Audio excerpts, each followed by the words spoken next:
2015 में जब मेरा बीटेक पास आउट हुआ था, तो मैंने एक स्टैंड लिया था कि मुझे अपना बिजनेस करना है। इवन पास आउट होने से पहले ही मेरे कॉलेज में सबको पता चल गया था कि मुझे जॉब नहीं करनी है, मुझे करना है अपना बिजनेस। लेकिन कुछ समझ तो थी नहीं, मैं बच्चा था एक तरीके से, ठीक है। तो मैंने क्या करा था, उस टाइम पर अपना कंप्यूटर इंस्टीट्यूट का बिजनेस स्टार्ट करा था। और आप अगर कोई भी नया काम करते हो, और खासकर अगर आप एक बिगिनर होते हो, तो ताने आपको बहुत मिलने वाले हैं, ठीक है। फैमिली से, रिलेशन से, फ्रेंड से, हर जगह से आपको ताने मिलेंगे। तो मैं तैयार था इस चीज के लिए कि आगे चल करके मुझे ताने मिलेंगे। और मेरे पिताजी भी आप सभी लोगों की तरह, और एक जैसा यूपी और बिहार में माइंडसेट है ना कि जॉब वाला, मेरे पिताजी भी उसी माइंडसेट के थे। वो खुद एक बिजनेस ऑनर हैं, सक्सेसफुल बिजनेस ऑनर हैं, अच्छा बिजनेस से पैसा कमाते हैं। उसके बावजूद वो चाहते थे कि उनका बेटा गवर्नमेंट एम्प्लॉय बने, गवर्नमेंट जॉब करे। उन्होंने बीटेक के बाद, उनके जो जानने वाले थे सब पता चला कोई बीटीसी कर रहा है, कोई गवर्नमेंट जॉब में सेलेक्ट हो रहा है। आस पड़ोस मोहल्ले वाले रहते हैं ना रिलेशन में, देखो उनका बेटा ये बन गया, उनका बेटा ये बन गया।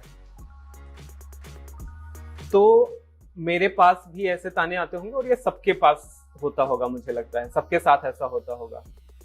तो मेरे पिताजी ने भी बोला कि भाई आप ऐसा करो कि बीटेक के साथ या तो आप बीटीसी वगैरह कर लो, ताकि एक सेकंड सोर्स ऑफ इनकम रहे जॉब के लिए, या तो फिर आप कर लो प्राइवेट अपना जॉब वगैरह कर लो। मैंने दोनों चीजों के लिए डिनाई कर दिया, और मेरे पिताजी ने रोका भी नहीं एक बार।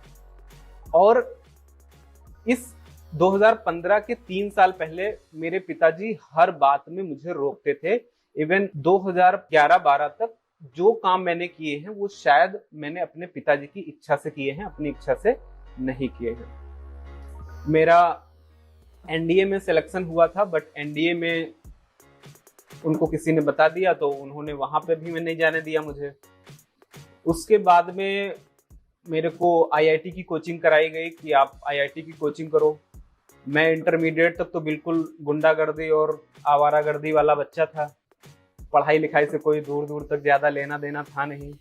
60-65% के आसपास मेरा रिजल्ट रहता था। हाई स्कूल और इंटर में 2% का इधर उधर है, एक 67 है, एक 65 है शायद।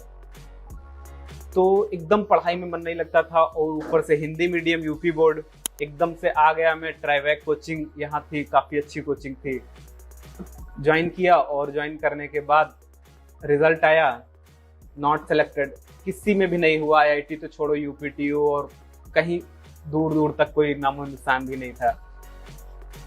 अब पिताजी तो भैया महीने भर बात नहीं किए, 2-3 महीने तक। मैंने ऐसा किया तो उन्होंने क्या करा कि बीटेक में मेरा एडमिशन करवाया प्राइवेट कॉलेज में, बंसल इंस्टीट्यूट है सीतापुर रोड पर। एडमिशन कराया वहां पर। एडमिशन कराने के 1-2 साल बाद, मतलब ये पिताजी की बहुत शायद, अब अभी तो मुझे लगता है बहुत अच्छा हुआ मेरे साथ, उस टाइम पर मुझे बहुत बुरा लग रहा था। कॉलेजेस में एज यूजुअल बहुत ज़्यादा प्रेशर रहता है बच्चों के ऊपर। आज के डेट में कॉलेजेस बच्चे की पर्सनल डेवलपमेंट स्किल्स पर काम नहीं करते हैं, वो बस अपने रिजल्ट के लिए काम करते हैं।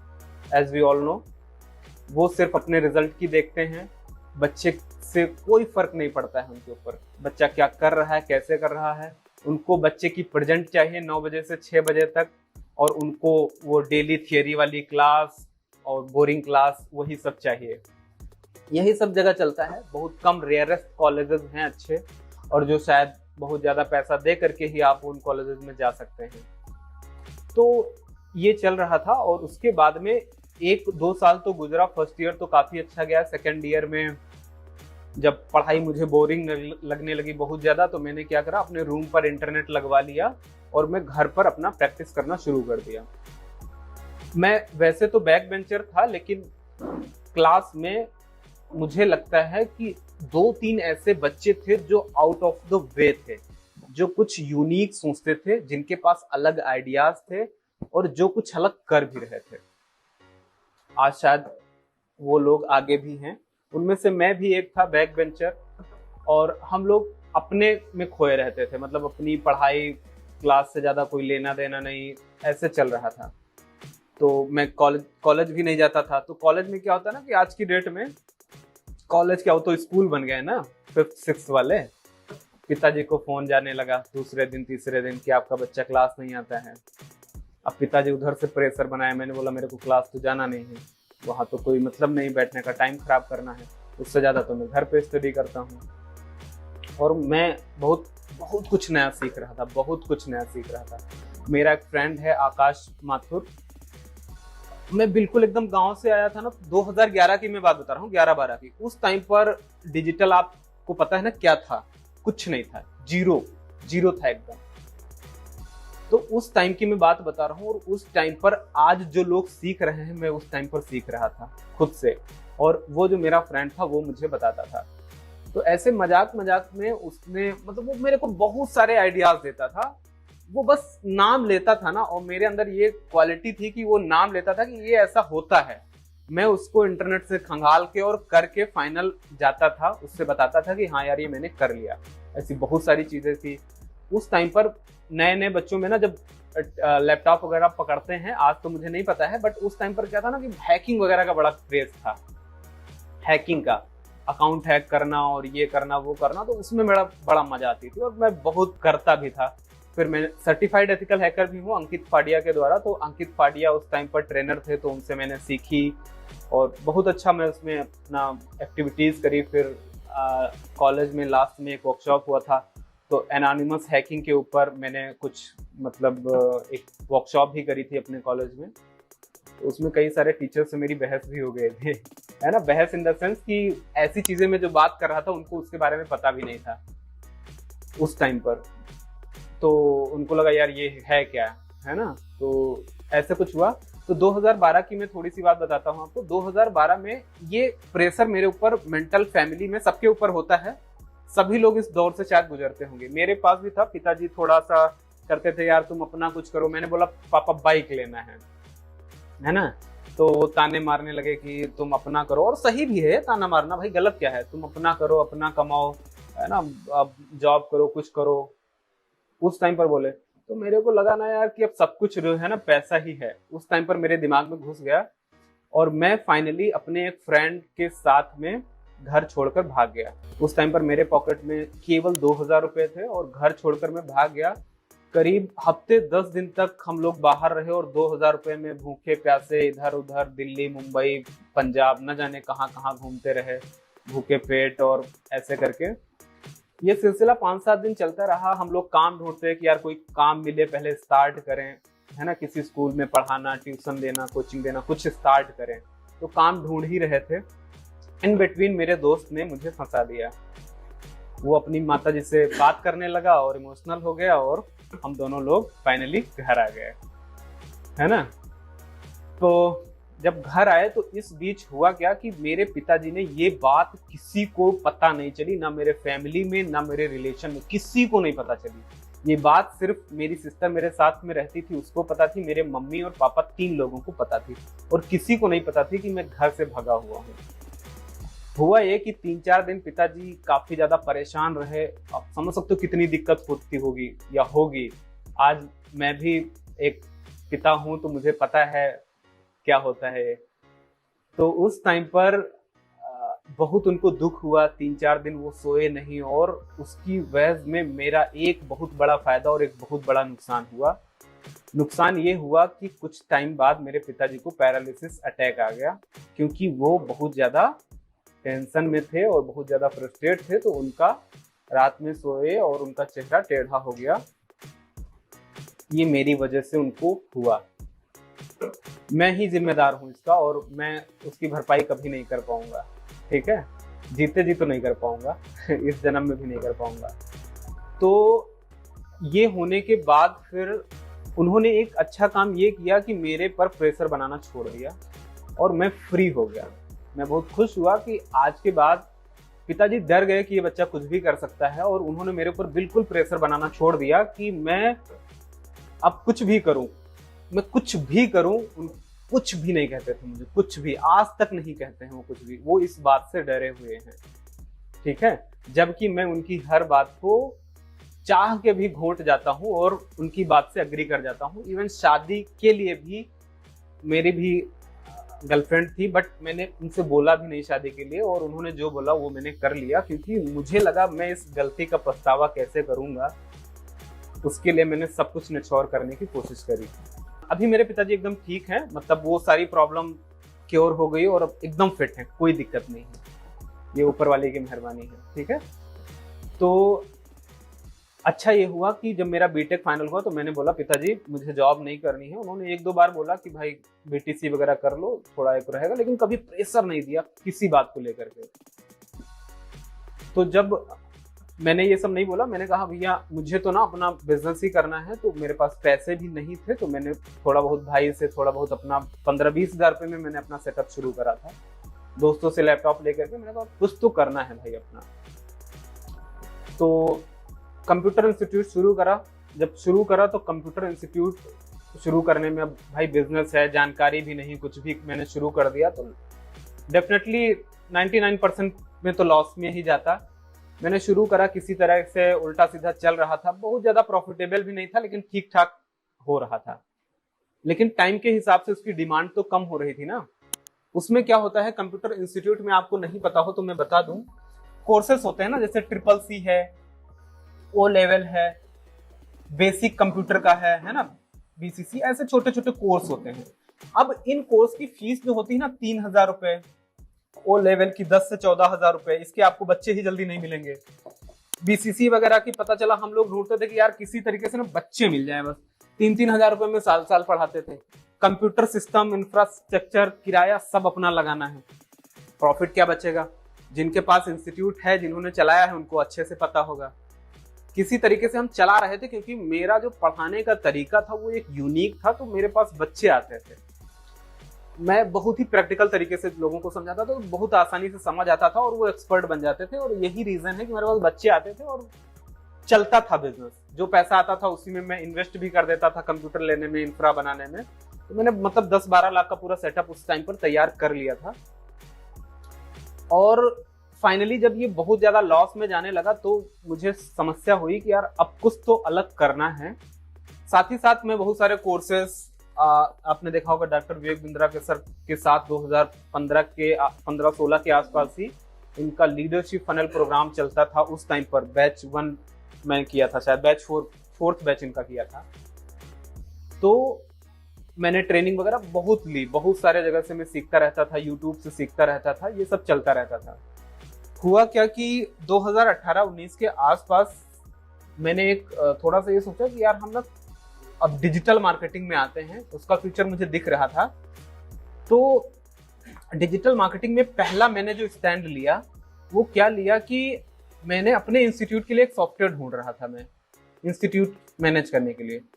तो एक कंपनी है, कंपनी का नाम तो मुझे नहीं पता, पंजाब की है, उनका एक सॉफ्टवेयर है focus plus, institute management software. वो सॉफ्टवेयर मैंने लिया, तो उनकी मैडम से आज भी बात होती है, आज भी हम लोग उनके साथ काम करते हैं।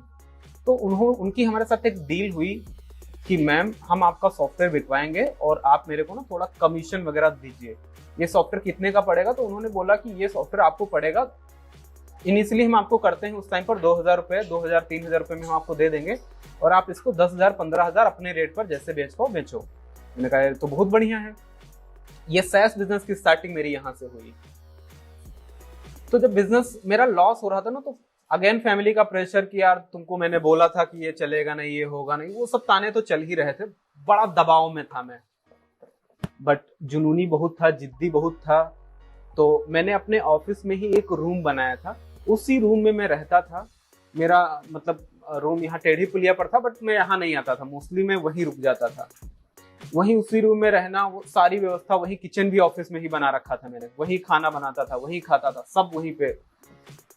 और वहां पर एक रूम में ना, मतलब आप मेरी फोटोज वगैरह देखना, तो उन फोटोज में, आप शायद फोटोज कहीं पड़ी होंगी, ढूंढना पड़ेगा, बहुत मुश्किल है ढूंढना उनको। उसी रूम में ना, मेरे रूम में मेरे कोट्स लिखे थे, मेरे खुद के सारे कोट्स, नोट्स और ना जाने क्या क्या, कंप्यूटर की हार्ड डिस्क, डिवाइसेस और सब, पूरा एकदम साइंटिस्ट की तरह से मेरा जीवन एक गुजर रहा था। बहुत दिन रात, इवन 15-15, 20-20 दिन, एक महीना में, ये ऑफिस है ना, इसके बाहर धूप नहीं देखा था। इतना ज्यादा मैं उसमें रमा हुआ था, लगा हुआ था कुछ नया करने के लिए। तो जब हमें उनसे मैडम से जैस मैम से हमारी बात हुई तो मैम ने बोला कि ठीक है आप ये काम करो, बहुत अच्छा नेचर उनका है और बहुत अच्छा उन्होंने मुझे सपोर्ट किया। तो आज भी उनसे बात होती है, आज भी हम लोग काम करते हैं उनके साथ, आज भी मेरे वो क्लाइंट्स हैं, आज भी बने हुए हैं। ऐसे ऐसे क्लाइंट्स हैं कि मैं क्या ही बताऊं। तो जर्नी मेरी ऐसे स्टार्ट हुई क्योंकि मुझे डिजिटल मार्केटिंग तो उस टाइम पर पता नहीं थी, 2018-19 के आसपास की बात है, तो बहुत ज़्यादा नहीं पता थी। तो मैंने क्या करा कि हमने सोचा यार चलो इंस्टीट्यूट हमारे पास है, ये है, मुझे सॉफ्टवेयर के बारे में पता है अच्छे से क्या क्या होता है, तो इसी सॉफ्टवेयर को मैं बेचने का काम करता हूँ। और मेरे पास जो बाइक थी मैं उसी बाइक से आपका सीतापुर, बाराबंकी, लखनऊ और ना जाने आसपास 100 किलोमीटर के आसपास एक एक कॉलेज और इंस्टीट्यूट में पर्सनली विजिट करा हूँ उस सॉफ्टवेयर को बेचने के लिए। बहुत मेहनत किया हूँ मैं, बहुत ज्यादा मेहनत, मतलब उसका कोई रिकॉर्ड ही नहीं। जेब में पैसे नहीं रहते थे पेट्रोल डलाने के बाइक में खाने के पैसे नहीं रहते थे, रोड साइड पे कभी बाटी चोखा खा लिया, कभी कुछ खा लिया, कभी पानी पी के काम चला लिया, ऐसे चल रहा था। 3 महीने तक करीब ये कहानी मेरी चलती रही। मैं डोर टू डोर मार्केटिंग करता रहा, बहुत ताने सुना, बहुत ज्यादा मतलब गालियां सुनी और ना जाने क्या क्या। बहुत अच्छे लोग भी मिले, 3-4 लोग 3 महीने में मैं तैयार कर पाया कि आप मेरा सॉफ्टवेयर ले सकें। सॉफ्टवेयर में रीब्रांडिंग का भी फीचर था, मतलब हम उसको अपनी ब्रांड के हिसाब से बेच सकते थे। मैंने 2-3 लोगों को सॉफ्टवेयर सेल करा, लेकिन अनफॉर्चुनेटली उन तीनों लोगों ने पैसा नहीं दिया आज तक। आज भी उन चेक उनकी मेरे ड्रॉर में पड़ी हुई है, ठीक है, आज भी पड़ी हुई है वो चेक। सॉफ्टवेयर भी मैंने दे दिया, लाइसेंस भी ले करके दे दिया, मैडम को पैसा भी अपने पास से दे दिया और उन्होंने पैसा भी नहीं दिया। ये स्थिति हुई आफ्टर 3 मंथ्स, ये रिजल्ट आया मेरे पास। तो मैंने सोचा, तब तक मैं डिजिटल मार्केटिंग वाला पार्ट भी सीख रहा था थोड़ा बहुत कि यार ऑनलाइन इसको कुछ तो करें। और उस टाइम पर क्या था ना कि जो बल्क ब्रॉडकास्टिंग के व्हाट्सएप के सॉफ्टवेयर आते थे, 2-3 थे, लॉन्च हुए थे नए नए, और उस टाइम पर व्हाट्सएप बैन जैसी कोई चक्कर था ही नहीं। 1000 लोगों को करो, 5000, 10,000, कितने करो, नंबर आपका बैन नहीं होता था, ठीक है। तो मैं क्या करा, व्हाट्सएप पर मार्केटिंग करना शुरू करा और डेली अपॉइंटमेंट बुक करके सबको लाइव 1-to-1 1-1, 1.5 घंटे डेमो देना शुरू करा।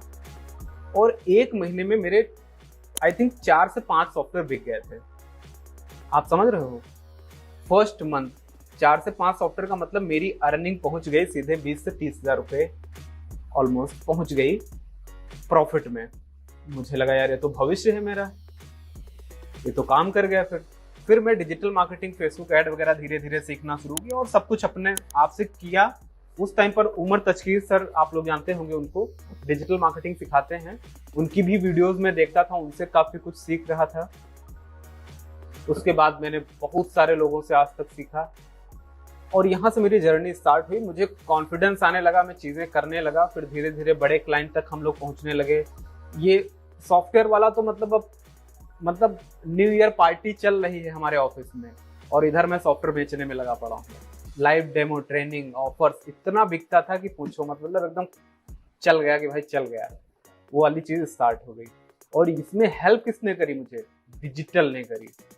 अगर ये काम मैं फिजिकली करता रहता, जो मोस्टली करते हैं, मोस्टली लोग क्या करते हैं, फिजिकली विजिट करते हैं, मैं कॉल करूं या मैं अपने कस्टमर के पास जाऊं, ये सबसे, हाँ, और बाटी चोखा और पानी पर काम चलाना पड़ता। और ऐसा बहुत सारे लोग कर भी तो रहे हैं। आप अपने आस पड़ोस देखिएगा, क्या कर रहे हैं बेचारे, किसी तरीके से बस चल जाए वाली कहानी चल रही है। अब पता चला बिजनेस वो नहीं चला रहे हैं, उनको बिजनेस चला रहा है ना, वो अपने लिए नहीं कमा रहे हैं, वो अपने एम्प्लॉइज के लिए कमा रहे हैं। ऐसी स्थिति उस टाइम पर थी और ऐसी स्थिति बहुत सारे लोगों की आज ऑफलाइन में है। तो ये बेनिफिट मुझे डिजिटल का मिला, मुझे लगा कि यार ये भविष्य है। मैंने इसको और सीखना शुरू किया, अपने तरीके से सीखा। पेड कोर्सेस बहुत कम लेता था पैसे के इशू की वजह से, फिर धीरे धीरे आज तो मैं पेड कोर्सेस भी बहुत सारे ले लेता हूँ। तो ये जर्नी वहां से मेरी स्टार्ट हुई थी, सैस वाली, सॉफ्टवेयर एज अ सर्विस, ठीक है। तो मुझे बड़ा पसंद आया, मैंने इस पे काम करा, रिजल्ट आया। अब मैंने बताया ना, 1 महीने में मैंने बिना 1 पैसे का लॉस तो है नहीं भाई। मैं क्या कर रहा था, कस्टमर को रीच आउट कर रहा था, डेमो दे रहा था, सॉफ्टवेयर बिका तो ठीक, नहीं तो गया क्या, कुछ भी नहीं। ये काम तो घर बैठे हुए कर सकता था, नहीं कर सकता हूँ क्या? कोई एक पैसे की इन्वेस्टमेंट नहीं थी। आज तो फिर भी थोड़ी इन्वेस्टमेंट है, उस टाइम पर नहीं थी। आज ऐड वगैरह चलानी पड़ेगी आपको, तब आएगा लीड। ऑर्गेनिक में थोड़ा टाइम लगेगा। तो ये है मेरी जर्नी की शुरुआत। इसीलिए सैस पर मुझे पूरा भरोसा है। और आज बहुत सारे लोग, इवन जितने डिजिटल मार्केटर हैं जो अच्छे हैं, वो 2 मॉडल पे ही काम करते हैं। एक तो है कोर्स सेलिंग पे और दूसरा है सैस मॉडल पर। कितने भी बड़ा से बड़ा डिजिटल मार्केटर ले आओ, ये 2 चीजें उसके पास जरूर होगी। उसका खुद का सॉफ्टवेयर, उसका खुद का कोई प्रोडक्ट होगा और वो कोर्स भी बेच रहा होगा। मुझे समझ आ गई थी ये बात, मैंने इसको अडॉप्ट करा। कोर्स वाली बात मुझे थोड़ा लेट में समझ में आई, 2021 के लास्ट में समझ में आई, तो मैंने कोर्स स्टार्ट करा। अब देखिए, भगवान बड़ी मदद करता है। उस टाइम पर 2021 के आसपास मेरे साथ एक ऐसा इंसिडेंट हुआ एक क्लाइंट के साथ में, जिनके ऊपर मैं पूरा डिपेंडेंट था। मोस्टली पैसा लाखों में उन्हीं के पास से आता था, तो उनके ऊपर मैं पूरा विश्वास करता था। लेकिन कुछ ऐसा इंसिडेंट हुआ कि मुझे लगा यार, अगर इन्होंने साथ छोड़ दिया, मैं तो फिर कल रोड पे आ जाऊंगा। तो क्यों ना मैं कुछ अपना एक बैकएंड में एक ऐसा सिस्टम तैयार कर लूं, ताकि हमारे पास भी लोग रहें, जनता रहे और एक इकोसिस्टम हमारा बना रहे। उस टाइम पर मैंने अपना कोर्स का भी स्टार्ट करा और अपनी चीजें स्टार्ट करी थोड़ी बहुत। अगर हम बात करें ना सैस वाले मॉडल की, जो हम इंस्टीट्यूट मैनेजमेंट सॉफ्टवेयर बेच रहे थे, तो मैंने आज तक जिस भी फील्ड में काम किया है, ऐसे किया है कि लोग आपको कॉपी करें, आपकी स्ट्रेटजी को कॉपी करें। आज आप देखते होंगे कि ऑनलाइन जो सॉफ्टवेयर बिकते हैं, जिसमें व्हाट्सएप मार्केटिंग का जितना पूरा है, बड़ी बड़ी कंपनी वाटी वगैरह की मैं बात नहीं कर रहा हूँ, उनके पास फंड बहुत ज्यादा है, उनके पास मार्केटिंग और उस टीम भी शायद हमसे बहुत अच्छी होगी। बट नॉर्मली अगर सैस मॉडल में हम बात करें ना, तो व्हाट्सएप में मैं इस टाइम पर शायद नंबर 1 पे चल रहा हूँ। ठीक है, नंबर 1 पे। यानी कि लोग, बहुत बार ऐसा आपने देखा होगा कि मेरी पूरी वीडियो पे अपनी ऐड चलाए जा रहे हैं, मुझे पता ही नहीं है, मेरे नाम से सॉफ्टवेयर बेच रहे हैं कि मैं ही रवि वर्मा हूं। बहुत सारे लोग, करो भाई, तुमसे क्या मतलब है ना, कमाओ। अच्छा है, हमें कोई दिक्कत नहीं है। बस क्या है ना कि मेरा नाम खराब मत करना कभी, है ना। जो लोग भी कर रहे हैं करो, खुल के कमाओ, कोई दिक्कत नहीं। बस अपने क्लाइंट को अच्छी सर्विस देना, सेटिस्फाई करना, उसके साथ गलत मत करना, बस मेरा ये कहना है। बाकी कोई कमाए, मुझे कोई उससे दिक्कत नहीं है और होनी भी नहीं चाहिए।